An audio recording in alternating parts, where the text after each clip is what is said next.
Hello everyone, welcome to EGS Clear Classes. Tools and Techniques for Classroom Assessment എന്ന ചാപ്റ്ററിലെ last പാർട്ടാണ് നമ്മൾ discuss ചെയ്യുന്നത് കേട്ടോ. അപ്പോൾ ഇതിനു മുമ്പുള്ള പാർട്ടുകളിൽ നമ്മൾ ഡിഫറെൻറ്റ് ടൈപ്പ് ഓഫ് ടെസ്റ്റ് ഐറ്റംസും അതുപോലെ അഫക്റ്റീവ് ഡൊമൈനിൽ നമുക്ക് അസസ്മെന്റ് നടത്താൻ ആവശ്യമായിട്ടുള്ള ടൂൾസിനെയും ടെക്നിക്സിനെ കുറിച്ചൊക്കെ നമ്മൾ ഡിസ്കസ് ചെയ്തു അല്ലെ.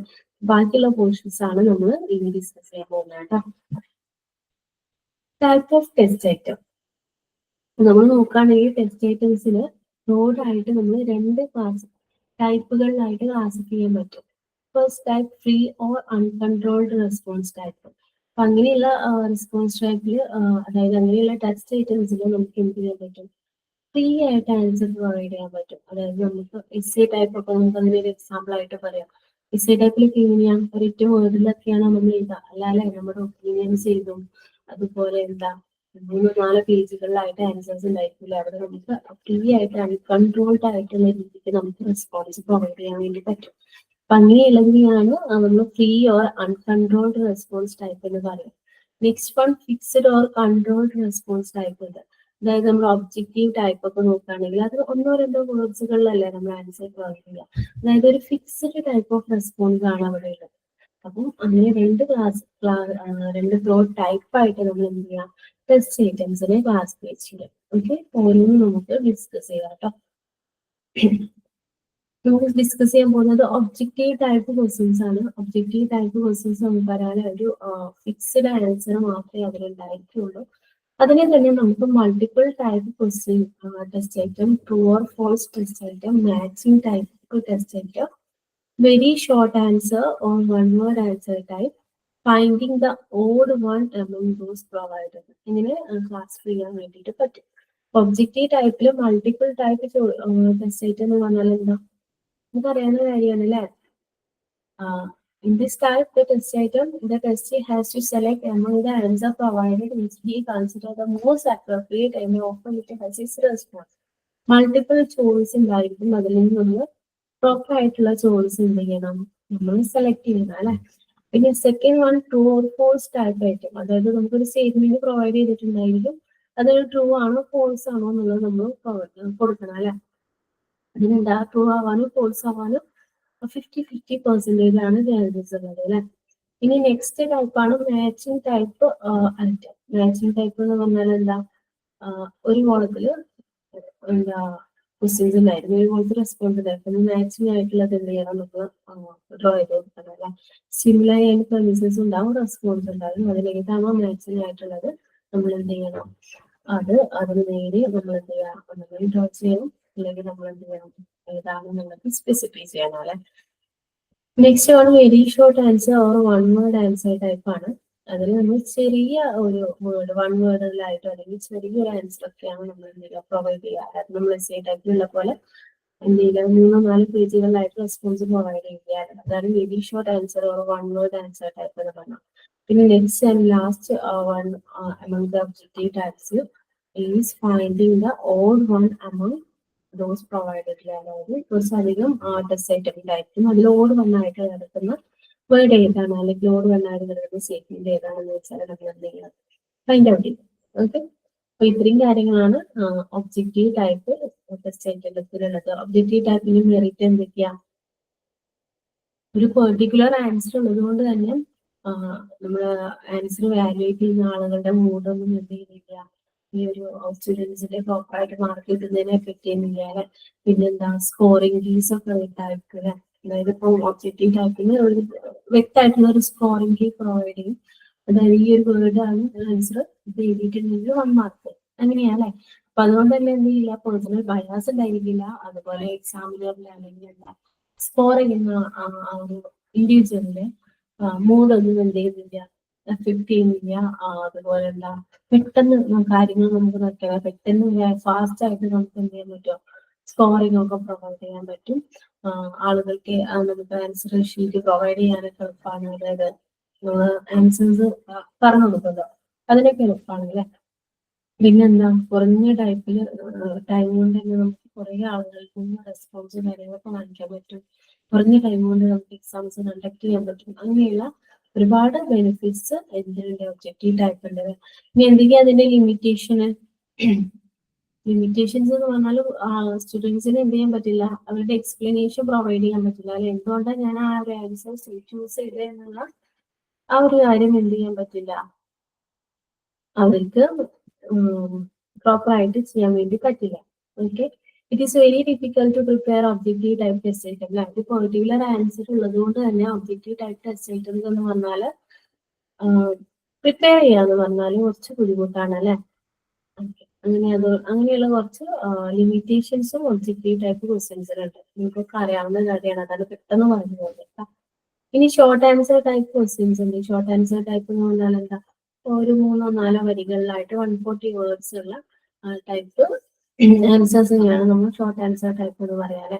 അതിൽ നമുക്ക് എന്ത് ചെയ്യാൻ പറ്റും, ഒബ്ജക്റ്റീവ് ടൈപ്പിനെ നോക്കുമ്പോൾ അതിലേറെ കുറച്ചുകൂടെ നമുക്ക് കാര്യങ്ങൾ എക്സ്പ്ലെയിൻ ചെയ്യാനും ഒക്കെയുള്ള ഒരു എന്താ പറയുന്നുണ്ട്, ഒരു ക്രിയേറ്റ് ചെയ്യുന്നുണ്ട് അല്ലെ, അല്ലെങ്കിൽ അത് അങ്ങനെയുള്ള ഒരു അവസരം പ്രൊവൈഡ് ചെയ്യുന്നുണ്ട്.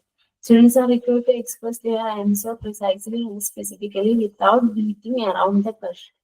Scoring of answers is little more objective and reliable. Okay.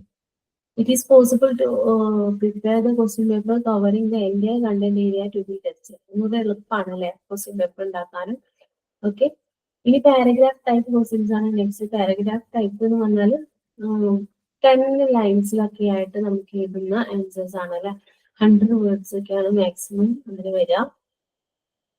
അത് സബ്ജക്റ്റീവ് നേച്ചർ ആണ്, പക്ഷെ ഒന്നുകൂടെ എന്താണ്, പ്രോപ്പർ ആയിട്ട് കുറെ സബ്ജക്റ്റീവ് എന്ന് പറയുമ്പോൾ ഒബ്ജക്റ്റീവ് നേച്ചറും ആണ് അല്ലെ. അതായത് കുറച്ചൊന്ന് എന്താ പറയാ, എലാബറേറ്റ് ആയിട്ട് എഴുതല്ല, പക്ഷെ ഒരു ചെറിയൊരു ടോപ്പിക്കിന് ഒരു ചെറിയ സെറ്റ് ഓഫ് സെന്റൻസസ് വെച്ചിട്ട് നമ്മൾ എന്ത് ചെയ്യാണ്, എക്സ്പ്ലെയിൻ ചെയ്യാണ് അല്ലെ. ഇനി നെക്സ്റ്റ് വൺ എസ്സേ ടൈപ്പ് ആണ്. എസ്സേ ടൈപ്പ് എന്ന് പറഞ്ഞാൽ പ്രോപ്പർ സബ്ജക്റ്റീവ് ടൈപ്പ് ആണ്. അതിനെന്താണ്, മാക്സിമം ഒരു 4-5 പേജുകളിലായിട്ട് എഴുതണം. മാക്സിമം ഉണ്ടായിരിക്കണം ഒരു 600 വേർഡ്സ് എങ്കിലും ഉണ്ടായിരിക്കണം. അതിന് നമുക്ക് എന്ത് ചെയ്യാം, നമ്മുടെ എക്സ്പീരിയൻസ് അതുപോലെ നമ്മുടെ എന്താ നമ്മുടേതായിട്ടുള്ള ഒപ്പീനിയൻസ് കാര്യങ്ങളൊക്കെ നമുക്ക് എന്ത് ചെയ്യാൻ പറ്റും, അറിയിക്കാൻ വേണ്ടി പറ്റും അല്ലെ. ഒക്കെ നമുക്ക് പ്രൊവൈഡ് ചെയ്യാം. പക്ഷെ അതിനെന്ത് അങ്ങനെയുള്ള കുറച്ച് മെറിറ്റ്സുകൾ ഉണ്ട് അല്ലെ. എസ്സേ ടൈപ്പ് ക്വസ്റ്റ്യൻസ് ഉണ്ടാക്കാൻ വളരെ എളുപ്പമാണ്. കാരണം ഒരു ചാപ്റ്ററിന്റെ മെയിൻ കണ്ടന്റ് ഏരിയാസിലുള്ള ക്വസ്റ്റ്യൻസ് ഒക്കെ നമുക്ക് എസ്സേയിൽ ഇടാം. അത്യാവശ്യം എഴുതാൻ പറ്റുന്ന അത്യാവശ്യം കണ്ടന്റ് പോയിന്റുകളുള്ള പാർട്ടിൽ നിന്നൊക്കെ നമുക്ക് എസ്സേ ടൈപ്പിൽ ക്വസ്റ്റ്യൻസ് ഇടാം അല്ലെ. പിന്നെ കുട്ടികളുടെ എന്താ പറയാ തിങ്കിങ് എബിലിറ്റി, അതുപോലെ കുട്ടികളുടെ ക്രിയേറ്റീവായിട്ട് ആൻസർ എഴുതാനുള്ള എബിലിറ്റി, അതുപോലെ അവർക്ക് അവരുടേതായിട്ടുള്ള ഒപ്പീനിയൻസ് കാര്യങ്ങളൊക്കെ ഡെവലപ്പ് ചെയ്യാൻ അതിനൊക്കെ എന്ത് ചെയ്യുന്നുണ്ട്, എസ്സേ ടൈപ്പ് ക്വസ്റ്റ്യൻസ് നമ്മളെ ഹെൽപ്പ് ചെയ്യുന്നുണ്ട് അല്ലെ. ഇനി എന്തൊക്കെയാ demerit, personal bias. Question paper നോക്കുന്ന സമയത്ത് പേഴ്സണൽ ബയാസ് വരാൻ ചാൻസ് വളരെ കൂടുതലാണ് അല്ലെ.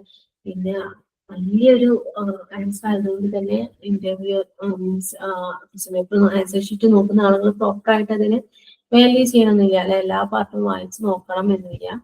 അതുപോലെ എന്താ, എക്സാമിനറിന്റെ മൂഡൊക്കെ എന്ത് ചെയ്യും, ഈ ഒരു എസ്സേ ടൈപ്പ് ക്വസ്റ്റ്യൻസിനെ അസസ് ചെയ്യുന്നിടത്ത് എഫക്റ്റ് ആവും അല്ലെ. അതൊക്കെ എന്ത് ചെയ്യാം, പ്രോബ്ലം ആയിട്ട് വരാം. ഓക്കെ, ഇനി എങ്ങനെയാണ് ടെസ്റ്റ് ഐറ്റംസ് കൺസ്ട്രക്ട് ചെയ്യാന്നുള്ളതാണ് നമ്മൾ നോക്കാൻ പോകുന്നത്. ഓക്കെ, ആസ് എ ടീച്ചർ നമുക്ക് പ്രോപ്പർ ആയിട്ട് അറിഞ്ഞിരിക്കണം അല്ലെ, എങ്ങനെയാണ് ഒരു ടെസ്റ്റ് ഐറ്റം കൺസ്ട്രക്ട് ചെയ്യേണ്ടത് എന്നുള്ളത്. കാരണം നമുക്ക് എന്ത് ചെയ്യാനുണ്ട്, ടെസ്റ്റ് പേപ്പറുകളും കാര്യങ്ങളൊക്കെ മേക്ക് ചെയ്യാനുണ്ട്. Okay, principle related to construction of multiple choice test item. Multiple choice ക്വസ്റ്റ്യൻസിന് നമ്മൾ ഉണ്ടാക്കുമ്പോൾ എന്തൊക്കെ കാര്യങ്ങളാണ് ശ്രദ്ധിക്കേണ്ടതാണ് നോക്കുന്നത്. മൾട്ടിപ്പിൾ ചോയ്സ് ആണെങ്കിൽ അതിനൊരു സ്റ്റെം ഉണ്ടായിരിക്കും. സ്റ്റെം എന്ന് പറഞ്ഞാല് ക്വസ്റ്റ്യൻ പാർട്ടിൽ വരുത്തുന്നത് അല്ലെ. പിന്നെ എന്തുണ്ടായിരിക്കും, കുറച്ച് ചോയ്സസ് ഉണ്ടായിരിക്കും. അതായത് ഒരു 3-4 ചോയ്സസ് ഉണ്ടായിരിക്കും ആൻസർ പാർട്ടിൽ കിടക്കുന്നത്. അപ്പൊ ചോയ്സസ് ഒക്കെ എങ്ങനെയുള്ളതായിരിക്കണം, അട്രാക്റ്റീവ് ആയിട്ടുള്ള ചോയ്സസ് ആയിരിക്കണം. പിന്നെ കുറച്ച് ശരിയുണ്ടായിരിക്കണം, കുറച്ച് തെറ്റുണ്ടായിരിക്കണം. മീൻസ് അങ്ങനെയല്ല കേട്ടോ, അതായത് പ്രോപ്പർ ആയിട്ടുള്ള ആൻസേഴ്സ് ഉണ്ടായിരിക്കാം. Okay, avoiding responses like all the above and none of the above, അങ്ങനെയുള്ളതൊക്കെ എന്ത് ചെയ്യാം, നമ്മൾ അവോയ്ഡ് ചെയ്യാം. പിന്നെന്താ, using attractive and possible alternative as distractors, making correct responses appear at random order, alternatives provided should be fit in well with the STEM grammatically. അതായത് ക്വസ്റ്റ്യനുമായിട്ട് relate ചെയ്തിട്ടുള്ള choices വേണം നമ്മൾ കൊടുക്കാനും. Alternative provided should be mutually exclusive.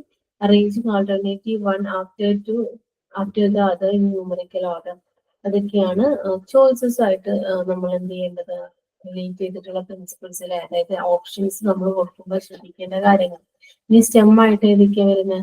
Excessive ആയിട്ടുള്ള വേർഡ്സുകൾ ഒഴിവാക്കുക, negative വേർഡ്സുകൾ ഒഴിവാക്കുക, grammatically correct അല്ലാത്തതൊക്കെ നമ്മൾ എന്ത് ചെയ്യുക, ഒഴിവാക്കുക. ഇങ്ങനെയുള്ള കാര്യങ്ങളൊക്കെയാണ് സ്റ്റെമ്മുമായിട്ട് റിലേറ്റ് ചെയ്തിട്ടുള്ള പ്രിൻസിപ്പിൾസ്. ഈ next principle related to constructing matching test item അല്ല, ഒരു മാച്ചിങ് ടെസ്റ്റ് ഐറ്റം നമ്മൾ ക്രിയേറ്റ് ചെയ്യുമ്പോൾ എന്തൊക്കെയാണ് നമ്മൾ ശ്രദ്ധിക്കേണ്ടത്? Item in matching test should be arranged in two columns, one for the premises and the other for the response. Generally, the premises should place in the left side of and response on the right column. Number of responses given should be 2 or more than the number of premises given. The premises and response are matching. Pairs should not find themselves just opposite to other. അതായത് നമ്മൾ matching board matching type questions create ചെയ്യുമ്പോൾ ഒരു question premises ഉണ്ടായിരിക്കും, അതുപോലെ തന്നെ responses ഉണ്ടായിരിക്കും. Premises എപ്പോഴും left സൈഡിലാണ് എഴുതേണ്ടത്. മോസ്റ്റ് സ്യൂട്ടബിൾ ആയിട്ടുള്ള അല്ലെങ്കിൽ മോസ്റ്റ് നമ്മൾ യൂസ് ചെയ്യുന്നത് ആ ഒരു മെത്തേഡാണ്. പ്രിമിസസ് നമ്മൾ ലെഫ്റ്റ് സൈഡിലും റെസ്പോൺസ് നമ്മൾ റൈറ്റ് സൈഡിലാണ് എഴുതാം. റൈറ്റ് സൈഡിലുള്ള റെസ്പോൺസ് എപ്പോഴും പ്രിമിസസിനെക്കാട്ടിലും 2 ഒക്കെ കൂടുതലുണ്ടാവും. കാരണം മാച്ചിങ് ടെസ്റ്റ് ഐറ്റംസ് അല്ലേ, നമുക്ക് എന്തെങ്കിലും കുട്ടികൾക്ക് കൺഫ്യൂഷൻ വരും. മീൻസ് പ്രോപ്പർ ആയിട്ടുള്ള ആൻസർ അറിയുന്നവർക്ക് വേണം എന്ത് ചെയ്യാൻ സെലക്ട് ചെയ്യാൻ. അപ്പം അതായത് റിലേറ്റ് ചെയ്തിട്ടുള്ള ഇപ്പോൾ പ്രിമിസസ് ഒരു 4 ആണെങ്കിൽ റെസ്പോൺസ് എന്ത് ചെയ്യുക, ഒരു 6 കൊടുക്കും. അതും എന്ത് ചെയ്യണം, റിലേറ്റ് ചെയ്യാൻ പറ്റുന്ന രീതിക്കുള്ള ആൻസേഴ്സ്. ഏറ്റവും പ്രോപ്പർ ആയിട്ടുള്ള ആൻസേഴ്സ് അറിയുന്നവർക്ക് നമുക്ക് അറിയുന്നത് ആർക്കാണ് എന്നുള്ളത് നമുക്ക് അസസ് ചെയ്യാനായിട്ട് വേണ്ടിയിട്ട് പറ്റും. Any principle related to true or false test item. Okay. Given statement should be either fully true or fully false. If they are not to be judged as true or false, given statement should contain only one idea except the case of cause-effect relationship, avoiding the usage of words like maybe, some, maybe, avoiding long complex sentences, avoiding the use of negative case. Statement should be formed based on the well-established fact. Okay, but that is true or false ആകുമ്പോൾ നമ്മൾ statement നല്ല fact ആയിട്ട് relate ചെയ്തിട്ടുള്ള statement ആയിരിക്കണം. അതിൽ proper ആയിട്ട് yes, true or false എന്ന് നമുക്ക് പറയാൻ വേണ്ടിയിട്ട് പറ്റണം. മേ ബി, സം അങ്ങനെയുള്ള വേർഡ്സുകളൊക്കെ മാക്സിമം അവോയ്ഡ് ചെയ്യണം. അങ്ങനെയുള്ള കാര്യങ്ങളൊക്കെയാണ് നമ്മൾ ട്രൂ ഓർ ഫോൾസ് ടെസ്റ്റ് ഐറ്റംസിൽ ക്രിയേറ്റ് ചെയ്യുമ്പോൾ ശ്രദ്ധിക്കേണ്ടത്. ഓക്കെ, ഇനി short answer type questions create ചെയ്യുമ്പോൾ എന്തൊക്കെയാണ് ശ്രദ്ധിക്കേണ്ടത്? Question should be framed with a clear and meaningful word. Question should be structured that the acceptable answer are in few sentences or reasoning of few items. When question involve computational problem, it should be clearly stated that answers are to be expressed in proper unit and the degree of precision required for the answers. Okay. In essay type ആണെങ്കിൽ എന്താ? essay type നമ്മൾ mainly check ചെയ്യുന്നത് കുട്ടികളുടെ ചിന്തിക്കാനുള്ള ability, synthesise ചെയ്യാനുള്ള ability, evaluate ചെയ്യാനുള്ള ability ഒക്കെയാണ് അല്ലെ. അപ്പം അതിനൊക്കെ പ്രോപ്പർ ആയിട്ടുള്ള രീതിക്കുള്ള ക്വസ്റ്റ്യൻസ് ആണ് നമ്മൾ ക്രിയേറ്റ് ചെയ്യാൻ. എസ് ടൈപ്പ് ക്വസ്റ്റ്യൻസ് നമ്മൾ പ്രോപ്പർ ആയിട്ട് ഐഡന്റിഫൈ ചെയ്യാൻ വേണ്ടിയിട്ട് നമ്മൾ അതിൽ യൂസ് ചെയ്യുന്ന വേർഡ്സ് ഒക്കെ simple and easy to understand ഫോർമാറ്റിലുള്ളതായിരിക്കണം. ആൻസേഴ്സ് ഒരിക്കലും 4 പേജസിൽ കൂടുതൽ എന്ത് ചെയ്യാൻ പാടില്ല,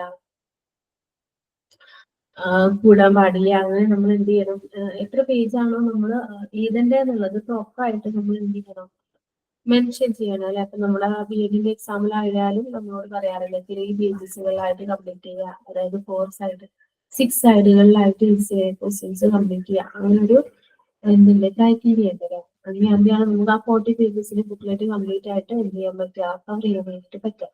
അപ്പൊ അങ്ങനെ എത്രയാണോ നമ്മൾ എഴുതേണ്ടത് എന്നുള്ളത് പ്രോപ്പർ ആയിട്ട് എന്ത് ചെയ്യാൻ മെൻഷൻ ചെയ്യും. ഓക്കെ, അതുപോലെ വെയിറ്റേജ് എത്ര ഉണ്ട് അങ്ങനെയുള്ള കാര്യങ്ങളൊക്കെ ക്വസ്റ്റ്യൻ പേപ്പറിൽ തന്നെ എന്ത് ചെയ്യാം, മെൻഷൻ ചെയ്യും. ഇനി നമ്മൾ ഡിസ്കസ് ചെയ്യാൻ പോകുന്നത് മേജർ അസസ്മെന്റ് ഇഷ്യൂസ് ആണ് കേട്ടോ. അതായത് ഇപ്പോഴത്തെ എഡ്യൂക്കേഷൻ സിസ്റ്റത്തിൽ നമ്മൾ ഫേസ് ചെയ്യുന്ന ഇഷ്യൂസുകൾ എന്തൊക്കെയാണ്, അസസ്മെന്റിന്റെ കേസിൽ എന്തൊക്കെ ഇഷ്യൂസ് ആണ് നമ്മൾ ഫേസ് ചെയ്യുന്നതെന്നാണ് ഡിസ്കസ് ചെയ്യാൻ പോകുന്നത്. First one commercialisation of assessment. ഇപ്പൊ നമ്മൾ നോക്കുകയാണെങ്കിൽ നമുക്ക് അറിയാലോ എഡ്യൂക്കേഷൻ എന്ന് പറഞ്ഞിട്ടുണ്ടെങ്കിൽ ഒരു കൊമേഴ്ഷ്യലൈസേഷൻ ആ ഒരു ലെവലിലോട്ട് എത്തിയിട്ടുണ്ട്. അതായത് ഇപ്പൊ നമ്മൾ പ്രൊജക്റ്റുകളൊക്കെ അല്ലെ, ഡിഗ്രി ലെവലിലൊക്കെ നമുക്ക് ഒരു പ്രൊജക്റ്റ് ആണ് ചെയ്യാനുള്ളത്. ആ ഒരു പ്രൊജക്റ്റിന് പുറത്ത് അവൈലബിൾ ആവുന്ന ഫോർമാറ്റ്, അതായത് റെഡിമെയ്ഡ് പ്രൊജക്റ്റുകൾ അവൈലബിൾ ആണ്. സ്റ്റുഡൻസ് എന്ത് ചെയ്യാണ്, അങ്ങനെയുള്ള അവൈലബിൾ ആയിട്ടുള്ള മെറ്റീരിയൽസും കാര്യങ്ങളൊക്കെ ക്യാഷ് കൊടുത്ത് വാങ്ങിക്കുകയാണ്. അപ്പൊ നമ്മൾ ടീച്ചേഴ്സ് സ്റ്റുഡൻസിനെ അസസ് ചെയ്യുന്ന ടീച്ചർക്ക് അറിയാൻ പറ്റില്ല അല്ലെ, പ്രോപ്പർ ആയിട്ട് ആൾക്ക് എത്രത്തോളം എബിലിറ്റീസ് ഉണ്ട് എന്നുള്ളത് നമുക്ക് അറിയാൻ പറ്റില്ല, കാരണം അത് ആ സ്റ്റുഡൻസ് ഉണ്ടാക്കിയിട്ടുള്ളതല്ല. ഓക്കെ, അതുകൊണ്ട് തന്നെ ഇങ്ങനെ അവൈലബിൾ ആകുന്നതുകൊണ്ട് തന്നെ കുട്ടികൾ എന്ത് ചെയ്യുന്നില്ല, അതിനനുസരിച്ചിട്ടുള്ള എഫേർട്ട് കിട്ടുന്നില്ല, അത് വാങ്ങിക്കുക എന്നുള്ള ഒരു ലെവലിലാണ് വരുന്നത്. നമ്മുടെ ബി എ ടീച്ചർ ട്രെയിനിങ് തന്നെയാണെങ്കിൽ നമുക്ക് നോക്കാം, നമ്മുടെ training materials, chart, flash card, അതുപോലെ ലൈറ്റിംഗ് ബോർഡ്, അങ്ങനെയുള്ള കാര്യങ്ങളൊക്കെ ഇപ്പൊ റെഡിമെയ്ഡ് ആയിട്ട് അവൈലബിൾ ആണ്. സ്റ്റുഡൻസ് അതൊന്നും മേക്ക് ചെയ്യാൻ എഫേർട്ട് എടുക്കുന്നില്ല. എല്ലാവരും അല്ല കേട്ടോ, അപ്പം അങ്ങനെ വാങ്ങിക്കുന്നവരുണ്ട്. അപ്പം അതൊക്കെ എന്താണ്, നമ്മുടെ അസസ്മെന്റ് പ്രാക്ടീസിന്റെ ഒരു ഡ്രോബാക്സ് ആയിട്ട് മാറിക്കൊണ്ടിരിക്കുകയാണ്, ലൈഫിലത്തെ ഒരു പ്രോബ്ലംസ് ആയിട്ട് മാറിക്കൊണ്ടിരിക്കുകയാണ്.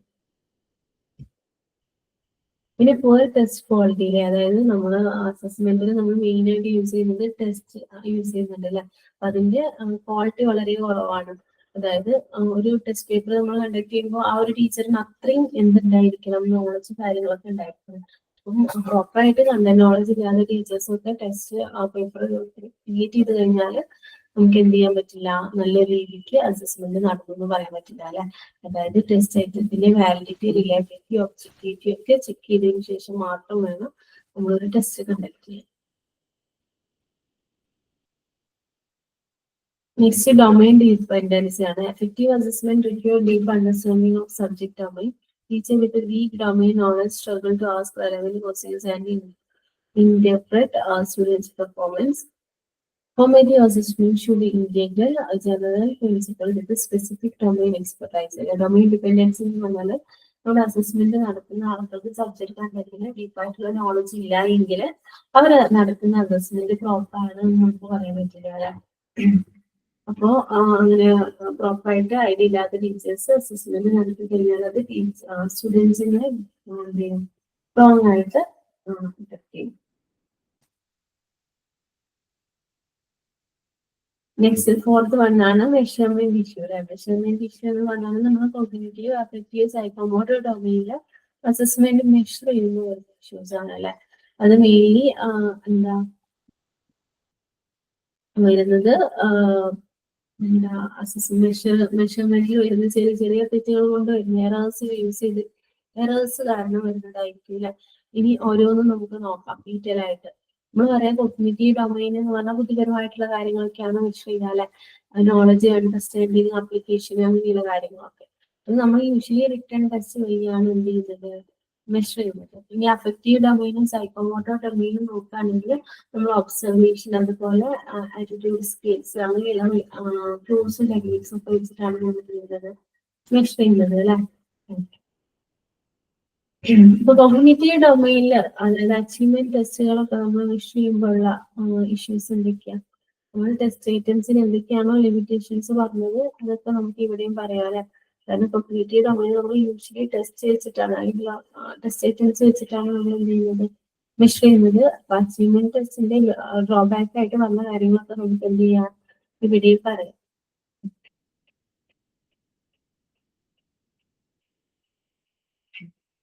ഇനി issues related to other factors in measuring learning achievement. While measuring the learning achievement, if data related to all the aspects of learning are not available, then the obtained measurement and the interpretation based on them get affected. നമ്മൾ അതായത് നമ്മൾ provide ചെയ്യുന്ന ഒരു learning അച്ചീവ്മെന്റിന് അല്ലെങ്കിൽ നമ്മൾ measure ചെയ്യുന്ന learning അച്ചീവ്മെന്റിന് relate ചെയ്തിട്ടുള്ള proper ആയിട്ടുള്ള ഡാറ്റ കിട്ടിയിട്ടില്ലെങ്കിൽ അത് എന്ത് ചെയ്യാം, നമ്മൾ മെഷർ ചെയ്യുന്ന അല്ലെങ്കിൽ ഇന്റർപ്രറ്റ് ചെയ്യുന്ന ആ ഒരു കാര്യത്തിനെ എഫക്ട് ചെയ്യാം അല്ലെ. അപ്പൊ പ്രോപ്പർ ആയിട്ടുള്ള ഡാറ്റ വെച്ചിട്ട് പ്രോപ്പർ ആയിട്ടുള്ള രീതിയിൽ നമ്മൾ എന്ത് ചെയ്യണം, അസസ്മെന്റ് ചെയ്യണം. ഇനി നമ്മൾ ഡിസ്കസ് ചെയ്യാൻ പോകുന്നത് problem related to evaluation system ആണ്. അത് ഇവാലുവേഷൻ സിസ്റ്റത്തിന്റെ പവർ റിലേറ്റ് ചെയ്ത പ്രോബ്ലം എന്ന് പറയുമ്പോൾ ഏതൊക്കെ വരും, evaluation system that completely relies on written examination, and the problem related to is problem related to the use of rubrics, problem related to evaluation of students' performance. ഇതൊക്കെ നമ്മൾ already discuss ചെയ്ത കാര്യങ്ങൾ തന്നെയാണ്, വീണ്ടും റിപ്പീറ്റ് ചെയ്ത് വന്നതാണ്. Okay, ഇനി reforms in assessment ആണെന്ന് പറയുന്നത്. അതായത് അസസ്മെന്റ് പ്രാക്ടീസസിൽ പുതുതായിട്ട് വന്നിട്ടുള്ള റീഫോംസുകൾ ഏതൊക്കെയാണ്, ചേഞ്ചസ് എന്തൊക്കെയാണെന്നൊക്കെയാണ് അടുത്തതായിട്ട് ഡിസ്കസ് ചെയ്യുന്നത്. The present system of examination encourages students to memorize things that are to be learned, retain them in memory, retain them dictionary rather than testing their meaningful and understanding of the subject matter. നമ്മൾ നോക്കുകയാണെങ്കിൽ പണ്ടത്തെ കാലത്തെല്ലാം ഏറെക്കുറെ ആയിട്ട് ഇപ്പോഴാണ് അതിലൊരു changes വന്നുകൊണ്ടിരിക്കുന്നത് അല്ലെ.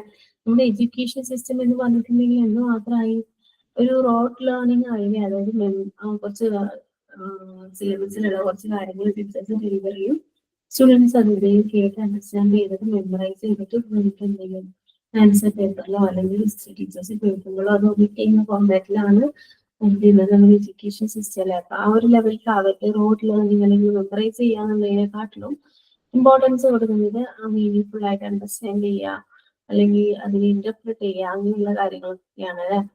പിന്നെ എന്തൊക്കെയാ, question paper mostly lack validity, reliability and objective, അങ്ങനെയുള്ള കുറച്ച് എന്തുണ്ട് പ്രോബ്ലംസ് ഒക്കെ വന്നു അല്ലെ. അപ്പൊ ഇങ്ങനെയുള്ള പ്രോബ്ലംസിനൊക്കെ നമ്മൾ ഇല്ലാണ്ടാക്കാൻ വേണ്ടിയിട്ടാണ് അസസ്മെന്റ് പ്രാക്ടീസിൽ നമ്മൾ കുറച്ച് ചേഞ്ചസ് വരുത്തിയിട്ടുണ്ട്. അതൊക്കെയാണ് നമ്മൾ റീഫോംസ് ഇൻ അസസ്മെന്റ് എന്ന് പറയുന്നത്. CC ഒക്കെ അതിൽ മെയിൻ ആയിട്ട് വന്നിട്ടുള്ളതാണ് അല്ലെ. Continuous and comprehensive evaluation, continuous ആയിട്ട് നമ്മൾ evaluation scholastic and non scholastic learning achievement ഒക്കെ ഇവാലുവേറ്റ് ചെയ്യുന്നതിലൂടെ നമുക്ക് എന്ത് പറയാൻ പറ്റും, സ്റ്റുഡൻസിനെ പ്രോപ്പർ ആയിട്ട് അസസ് ചെയ്യാൻ വേണ്ടിയിട്ട് പറ്റും. ഓക്കെ, ഇനി വേറെ ഒരു റിഫോംസ് ആണ് നമുക്ക് പറയാൻ പറ്റുന്നതാണ് open book system of assessment അല്ലെ. അതായത് ആദ്യത്തെ കാലത്ത് നമ്മൾ ഓഫ്ലൈൻ ആയിട്ട് എക്സാം ചെയ്താൽ കുറച്ച് കാര്യങ്ങൾ സിലബസ് ബേസിൽ പഠിക്കാം, അതായിട്ട് റിലേറ്റ് ചെയ്തിട്ടുള്ള എക്സാം എഴുതുക. പിന്നെ ടീച്ചർ അതായത് നമ്മൾ എക്സാം എഴുതുന്നത് ഒരു എക്സാം ഹാളിൽ പോയിട്ടാണ് അല്ലെ. ബുക്സോ കാര്യങ്ങളൊന്നും കൊണ്ടുപോകാതെ റോട്ട് ലേണിംഗ് എന്നൊക്കെ പറയാം, മെമ്മറൈസ് ചെയ്ത കാര്യങ്ങൾ നമ്മൾ എന്ത് ചെയ്യാണ്, ആൻസർ ചെയ്യാണ് ചെയ്യുന്നത് അല്ലെ. പക്ഷെ ഓപ്പൺ ബുക്ക് സിസ്റ്റം ഓഫ് അസസ്മെന്റിൽ എങ്ങനെയാ, നമുക്ക് എന്ത് ചെയ്യാം, റിസോഴ്സസ് നമുക്ക് എക്സാം ഹാളിലോട്ട് കൊണ്ടുപോകാം അല്ലെ. എന്നിട്ട് അത് യൂസ് ചെയ്തിട്ട് റെലവെന്റ് ആയിട്ടുള്ള ആൻസേഴ്സ് ഓരോ ക്വസ്റ്റ്യൻസിനും നമുക്ക് പ്രൊവൈഡ് ചെയ്യാം. ഓക്കെ, അങ്ങനെയാണ് വരുന്നത് അല്ലെ. അപ്പൊ ഈ ഓപ്പൺ ബുക്ക് എക്സാമിനേഷനെ കുറിച്ചിട്ട് യൂഷ്വലി നമ്മൾ കേൾക്കുന്ന ഒരു കാര്യമാണ്, നല്ല എളുപ്പമാണ് ബുക്ക് നോക്കി ചെയ്താൽ നമുക്ക് അല്ലെ. അപ്പൊ അതിന്റെയൊക്കെ എന്താണ് അതിനെ കുറിച്ചിട്ടുള്ള പ്രോപ്പറായിട്ടുള്ളത് നമുക്ക് എന്ത് ചെയ്യാം, ഡിസ്കസ് ചെയ്യാം. ഈ ഓപ്പൺ ബുക്ക് എക്സാമിനേഷനിൽ 2 ടൈപ്പ് ഉണ്ട്, ട്രഡീഷണൽ മെത്തേഡും answering the test from home.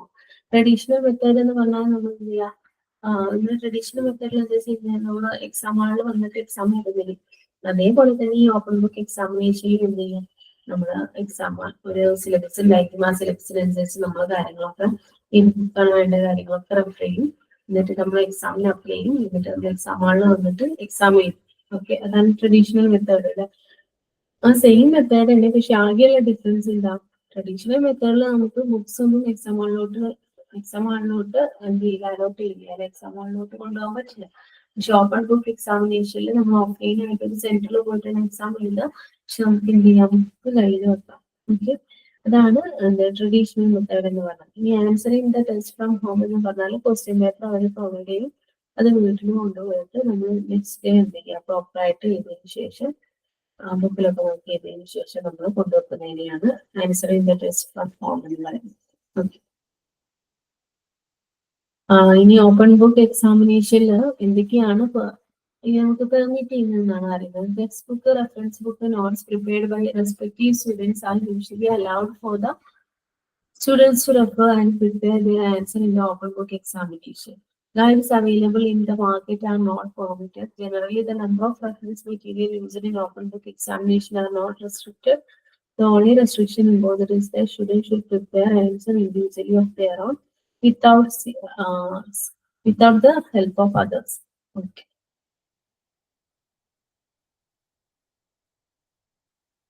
ഇനി ഓപ്പൺ ബുക്ക് എക്സാമിനേഷനെ കുറിച്ച് നമുക്ക് കുറച്ച് മിസ്കൺസെപ്ഷൻസ് ഇല്ലേ, അതെന്താ, നല്ല എളുപ്പമാവാത്തതാണ്, ബുക്ക് നോക്കി ഇതല്ലേ എന്നുള്ള ഒരു തോട്ട് നമുക്കൊക്കെ ഉണ്ടായില്ലേ. പക്ഷെ അങ്ങനെയാണോ, അല്ലല്ലേ, കാരണം ഓപ്പൺ ബുക്ക് എക്സാമിനേഷനിൽ ഒരിക്കലും അവരെന്ത് ചെയ്യില്ല, ഡയറക്റ്റ് ആയിട്ടുള്ള ക്വസ്റ്റ്യൻസ് ചോദിക്കില്ല. നമ്മുടേതായിട്ടുള്ള ഇന്റർപ്രിട്ടേഷൻസും കാര്യങ്ങളും ഒക്കെ നമ്മൾ ഷോ ചെയ്യുന്ന രീതിക്കുള്ള, അല്ലെങ്കിൽ അങ്ങനെയുള്ള കാര്യങ്ങളൊക്കെ എഴുതുന്ന രീതിക്കുള്ള ക്വസ്റ്റ്യൻസ് ആണ് നമ്മളോട് ചോദിക്കുക. അപ്പൊ നമുക്ക് ഫസ്റ്റ് നമുക്ക് അറിഞ്ഞിരിക്കണം ആ ബുക്കിൽ എവിടെയാണ് ആൻസർ കിടക്കുന്നത് എന്നുള്ളത്. എന്നിട്ട് ക്വസ്റ്റ്യൻ അനുസരിച്ചിട്ട് ആൻസറിന്റെ പാറ്റേൺ നമ്മൾ ചേഞ്ച് ചെയ്യണം. അങ്ങനെയുള്ള ഒരുപാട് കാര്യങ്ങളുണ്ട് അല്ലെ. ഓപ്പൺ ബുക്ക് എക്സാമിനേഷനിൽ പാസ്സാവാൻ വളരെ എളുപ്പമാണെന്ന് നമുക്ക് പറയാൻ പറ്റുമോ? ഇല്ല അല്ലെ. എന്താ കാരണം, പ്രോപ്പറായിട്ട് ആ ബുക്ക്, അത്രയും ബുക്കുകൾ നമ്മൾ റെഫർ ചെയ്യണം. ഏത് ബുക്കിലാണ് പ്രോപ്പറായിട്ടുള്ള കണ്ടന്റ് എന്നുള്ളത് ഫൈൻഡ് ചെയ്യണം. ആ കണ്ടന്റ് നമുക്ക് എന്ത് ചെയ്യണം, ആ ഒരു ലിമിറ്റഡ് ടൈമിനുള്ളിൽ നമുക്ക് ആൻസർ ഷീറ്റിൽ എഴുതാൻ വേണ്ടിയിട്ട് പറ്റും. അപ്പൊ അങ്ങനെ ഒരുപാട് ചലഞ്ചസ് ഓപ്പൺ ബുക്ക് എക്സാമിനേഷനുണ്ട്. ഇനി നെക്സ്റ്റ് വരുന്നത് ഓൺലൈൻ എക്സാമിനേഷൻ ആണ്. ഓൺലൈൻ എക്സാമിനേഷൻ എന്ന് പറഞ്ഞാൽ നമ്മൾ ഓഫ്ലൈൻ ആയിട്ട് പോകണ്ടല്ലേ, നമ്മുടെ വീടുകളിൽ ഇരുന്ന് നമ്മുടെ എന്താ പറയാ, നമ്മുടെ ഒരു സ്യൂട്ടബിൾ ആയിട്ടുള്ള ഏരിയയിൽ ഇരുന്നിട്ട് നമുക്ക് എന്ത് ചെയ്യാൻ പറ്റും, എക്സാം എഴുതാൻ പറ്റും. അതായത് ഓൺലൈൻ മോഡിലാണല്ലേ, അതായത് നമ്മുടെ ഡിവൈസസ്, ലാപ്ടോപ്പും മൊബൈൽ ഫോണും പോലെയുള്ള ഡിവൈസസ് യൂസ് ചെയ്തിട്ടാണ് നമ്മൾ ഓൺലൈൻ എക്സാമിനേഷൻ എന്ത് ചെയ്യുക, കണ്ടക്ട് ചെയ്യാറുള്ളത്. അത് കോഗ്നിറ്റീവ് എബിലിറ്റീസ് ഒക്കെ മെഷർ ചെയ്യാൻ വേണ്ടിയിട്ടാണ് യൂസ് ചെയ്യുക അല്ലെ. പിന്നെ ഓൺലൈൻ എക്സാമിനേഷന്റെ അഡ്വാൻറ്റേജസ് എന്തൊക്കെയാ? There is no need for the students to take examination only at a particular place and time. അതായത് ഒരു പെർട്ടിക്കുലർ പ്ലേസ്, ഒരു ഓഫ്ലൈൻ സെന്ററിലൊന്നും പോയിട്ട് എക്സാം ചെയ്തേണ്ട ആവശ്യമില്ല. പിന്നെന്താ, ഓൺലൈൻ എക്സാമിനേഷൻ നമുക്ക് റിമോട്ട് ആയിട്ടുള്ള ഏരിയാസിൽ വരെ നമുക്ക് കണ്ടക്ട് ചെയ്യാൻ വേണ്ടിയിട്ട് പറ്റൂല. അതൊരു യൂസർ ഫ്രണ്ട്ലി ആണ്. അതിന് എന്ത് ചെയ്യാൻ പറ്റും, നമുക്ക് ലെസ് കോസ്റ്റിൽ എക്സാമിനേഷൻ കണ്ടക്ട് ചെയ്യാൻ വേണ്ടി പറ്റും. പക്ഷെ അതിന് കുറച്ച് ഡിസഡ്വാൻറ്റേജസ് ഉണ്ടല്ലേ. എന്തൊക്കെയാ disadvantages? Online examination is highly dependent on internet connectivity. Problem may arise in getting uninterrupted internet connectivity. അതായത് മെയിൻലി ഓൺലൈൻ എക്സാംസ് ഒക്കെ ഇന്റർനെറ്റ് കണക്ഷനൊക്കെ ബേസ് ചെയ്തിട്ടാ. അപ്പൊ നമുക്ക് തന്നെ അറിയാലേ, നമ്മുടെ ക്ലാസ്സിന്റെ ഇടയിൽ റേഞ്ച് കുറവായാലൊക്കെ നമുക്കതൊരു പ്രോബ്ലം ആയിട്ട് വരാറുണ്ട്. ആ ഒരു ഫോർമാറ്റില് ഇന്റർനെറ്റിൽ പറ്റിക്കഴിഞ്ഞാൽ പിന്നെ എക്സാംസും കാര്യങ്ങളൊന്നും പ്രോപ്പറായിട്ട് കണ്ടക്ട് ചെയ്യാൻ പറ്റില്ല. ചിലപ്പോൾ കോഴ്സിന്റെ ഭാഗത്ത് ഇന്റർനെറ്റിന് ഇഷ്യൂ ഉണ്ട് എന്നുള്ളത് നമുക്ക് എക്സാമിനേഷന് വേണ്ടി വെയിറ്റ് ചെയ്യുന്ന സ്റ്റുഡൻസിനെ അറിയിക്കാൻ പറ്റിക്കൊള്ളണമെന്നില്ല. അങ്ങനെയുള്ള കുറെ പ്രശ്നങ്ങൾ ഉണ്ടാവും അല്ലെ. In online assessment can only be right or wrong. There is no room for explaining the answer or giving practical credit. ഇത് ഓൺലൈൻ എക്സാമിനേഷനിൽ നമ്മൾ ആൻസർ ഷീറ്റ് കിട്ടിക്കഴിഞ്ഞാൽ അത് ശരിയാണോ തെറ്റാണെന്ന് പറഞ്ഞാലും എന്തുകൊണ്ടാണെന്നുള്ളതിന്റെ കാര്യങ്ങളൊന്നും നമുക്ക് പറഞ്ഞില്ല, അതായത് പ്രോപ്പറായിട്ടുള്ള എക്സ്പ്ലനേഷൻ ഒന്നും കിട്ടില്ല. There is no denying the fact that one can crack the online examination and get good marks merely by guessing and not by having solid knowledge. Guessing and not by having solid knowledge. Online examinations അധികവും എന്താണ്, പെട്ടെന്ന് തന്നെ എന്താ നമുക്ക് വേറെയുള്ള നോക്കി എഴുതാനുള്ള chance കൂടുതലാണ്. അതുപോലെ this kind of examination is not suitable for essay type questions. Essay type questions എന്തല്ല suitable അല്ല. ഓൺലൈൻ എക്സാമിനേഷൻ അധികവും നമ്മൾ ഒബ്ജക്റ്റീവ് ടൈപ്പ് ഓഫ് ക്വസ്റ്റ്യൻസ് ആണ് വരാറുള്ളത് അല്ലെ. Without having basic functional knowledge in computer operations, students cannot participate in online examination. അതായത് online എക്സാമിനേഷനിൽ content knowledge മാത്രം അറിഞ്ഞാൽ പോരാ, നമ്മൾ ഓൺലൈനായിട്ട് നടക്കുന്നതുകൊണ്ട് തന്നെ ബേസിക് ആയിട്ടുള്ള കമ്പ്യൂട്ടർ ഓപ്പറേഷൻസിനെ കുറിച്ചൊക്കെ എന്ത് ചെയ്യണം, എല്ലാ സ്റ്റുഡൻസും അറിഞ്ഞിരിക്കണം അല്ലെ. അത് റിമോട്ട് ആയിട്ടുള്ള ഏരിയാസിലൊന്നും അത് പോസിബിൾ ആയിക്കൊള്ളണമെന്നില്ല. ഓക്കെ, ഇത്രയും കാര്യങ്ങളാണ് നമുക്ക് ഡിസ്കസ് ചെയ്യാനുള്ളത് ഈ ഒരു ചാപ്റ്ററിൽ. നമ്മൾ മെയിൻ ആയിട്ട് ഡിസ്കസ് ചെയ്യുന്നത് അസസ്മെന്റിന് നമ്മൾ യൂസ് ചെയ്യുന്ന ടൂൾസുകളെയും ടെക്നിക്കുകളെയും കുറിച്ചിട്ടാണ്. ഈ ഒരു ചാപ്റ്റർ പ്രോപ്പറായിട്ട് മനസ്സിലായെന്ന് വിചാരിക്കുന്നു. Thank you.